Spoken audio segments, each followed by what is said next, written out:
Number 35, Bladesinger Hall. The stats are 200 health, 60% armor, and 13 to 17 damage. These stats are kinda weak, but their abilities are really good. Well, two of them. The first one, Edge Mastery, isn't that good. Adds 5 damage to their attack and increases their attack speed by 20%, which sounds pretty good, but it's really expensive, which makes it a less vital upgrade. The other two, however, as I said, are really good. First one is Perfect Parry. Bladesingers have a 30% chance to become invulnerable for 2 seconds, plus dealing 36 damage in a small area. This ability is also cheap, very cheap for what it does, which is a lot. It makes them almost impossible to kill. But what's really, really good about the Bladesinger Hall is their third ability, Blade Dance. Every 10 seconds, the Bladesingers will perform a special move, slashing 4 times, dealing 40 to 56 damage each time for a total of 480 to 672, which is insane. One of the highest damage skills in the series. They can't, however, use it against a single enemy, though. There has to be 2 targets in range. But still, this is a pretty awesome ability. And the main reason why Bladesingers are this high on the list. Overall, if you want a mix of damage and stalling, you go to these guys.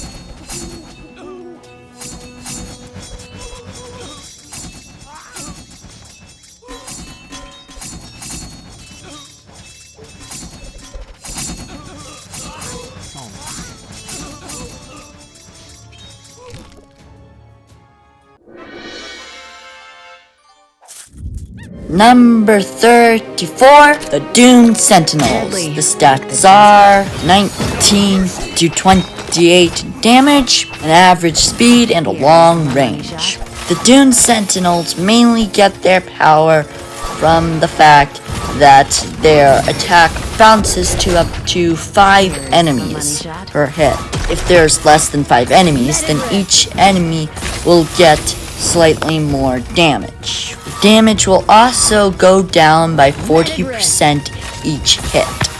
This makes the Dune Sentinels the only tower to be at their weakest when there's only 1 enemy, but at their strongest when there's 2 enemies. Their first ability is Bounty Hunt.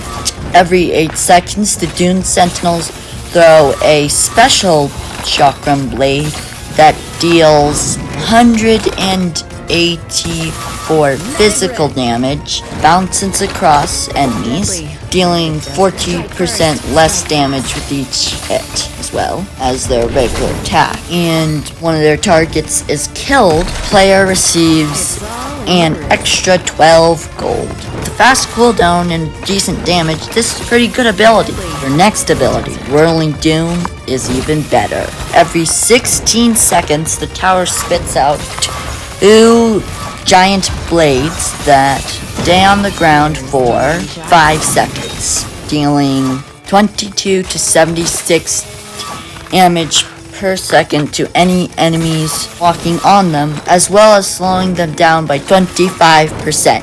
This is a really powerful ability used to wipe out crowds of weak enemies. Overall, the Dune Sentinels are a very powerful tower, but they lack the power of the towers that are coming up next. Here's the money shot.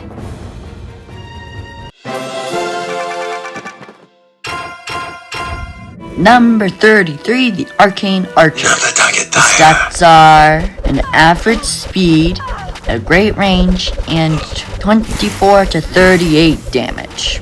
Actually, their damage is 12 to 19 damage per arrow. You only get the 24 to 38 damage if there's only 1 target, because each archer deals half their attack stat. The other notable thing about their attack is the fact that with each hit, Arcane Archers lower their target's magic resistance by 3%.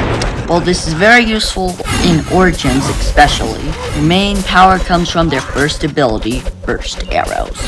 Every 12 seconds, the tower shoots a magical arrow that deals first its regular damage, and then 264 magic damage in a small area. Skill is both cheap and powerful, and for the most part makes up one of the Arcane Archer's major weaknesses, that being its lack of crowd control. However, I would not say that this ability is all powerful, although it is a pretty powerful skill, and what's mainly getting the Arcane Archers on the spot in the list. Its next ability certainly does almost nothing to help the Arcane Archers.